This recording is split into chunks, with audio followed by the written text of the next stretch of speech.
Welcome back to the Print 3D channel. Today is March 1st, and that means day 60 of the 3DP 365 project.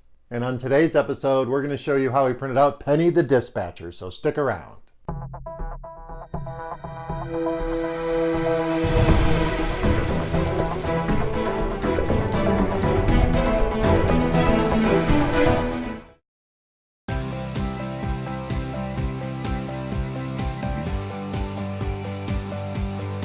Welcome back, and thank you for joining me here for day 60 of the 3DP 365 project. If you're unfamiliar with the project, check out the description below. I put a facts section down at the bottom that'll give you all the details. And don't forget to check out that MatterHackers affiliate link. If you're in the market for a new printer parts, or if you need some filament, click on that link and it'll kick a little bit back to the channel. It doesn't cost you a penny, and we really appreciate it. But for today's episode, we printed out Penny the Dispatcher. And for this print, we use MatterHackers PRO PLA in the color of orange on our all-new gMax 1.5 XT+. While browsing around on Thingiverse and MakerBot's collection of really cool figures to print, I came across the Chunky Trains collection. And this is a very cool collection of little train cars and little figures to print. So from that collection, I picked out Penny the Dispatcher. And our print turned out very stellar, and I'm anxious to show you the results. So let's head over to Thingiverse and I'll show you where to download the model. Then we'll tab over to Simplify 3D and I'll show you my settings for this print. Then we'll fire up some of that time-lapse footage and I'll meet you guys back here at the workbench and we'll talk about the print. Okay, so here we are at Thingiverse, and here is Penny the Dispatcher. And this is a very, very cool model, and I'll put the link down in the description so you can download and print this yourself. And this is part of a bigger collection called the Chunky Trains collection from MakerBot. So you'll be seeing a lot more of these little figures as the days go by. So back to Penny the Dispatcher. This is a very cool print. As you can see, it's been collected a few times, and it says it's only been printed once. And of course, we've already printed ours, so let's tab over to Simplify 3D and I'll show you my settings for this print. Alright, so here we are in Simplify 3D, and I've dropped the model down on the print bed at 150% scale because I want to blow this up just a little bit. So check out my process settings. Under layer height, we did a 0.16mm layer height with 3 top and 3 bottom solid layers and 3 perimeters. We also ran a brim by entering 0 in the skirt offset at 4 outlines. For infill, we used 15% for this model, and we didn't generate any support material.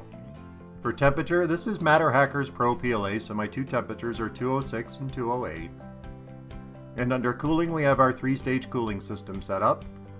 And under speed, we ran this out at 45 millimeters per second just to make sure we capture all that detail. So let's hit OK, and let's hit prepare to print, and I'll show you how it's sliced. Alright, so there's our finished sliced model, and let me play this through for you. And of course that little MakerBot emblem on the bottom. And these models are very unique because they always start with the feet and they grow together to create the body, and then they start putting in all that awesome detail.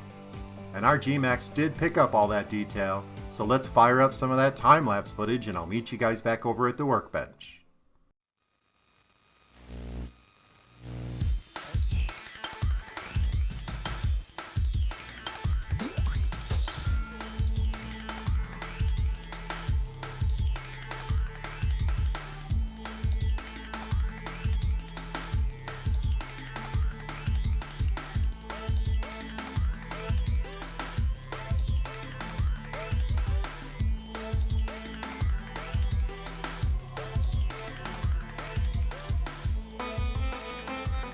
Okay, so that was a cool little bit of time-lapse footage, and here is Penny the Dispatcher. And I'll put some close-ups in at the end like I always do. But this turned out perfect. There is absolutely nothing wrong with this print. And this is a very cool collection of detailed models. Even though the faces lack any kind of detail, the rest of the model has a ton of detail. I just can't say enough about that gMax print quality. This is a very small figure, and we printed this at 0.16mm layer height, and this looks stellar. Everything about this print turned out awesome. From the shoes, to the belt buckle, to the clipboard, even the little page that's turned up on the little clipboard, that looks perfect. The little collar, you can see down inside there, she's wearing a little bit of a tie. The ponytail turned out amazing. Everything turned out really great with this print. I am really impressed with my gMax print quality. I just can't say it enough. And of course, using that MatterHackers PRO PLA in the color of orange was the perfect choice for this print. Well, that about wraps it up for day 60 of the 3DP 365 project. I hope you found this episode interesting and informative. Please remember to subscribe to the channel, comment, like, and share those videos, and join me again tomorrow for the very next episode of the 3DP 365 project. Say what you will about MakerBot, but this collection of figures up on Thingiverse is some of the easiest to print, and I never have a problem with their models.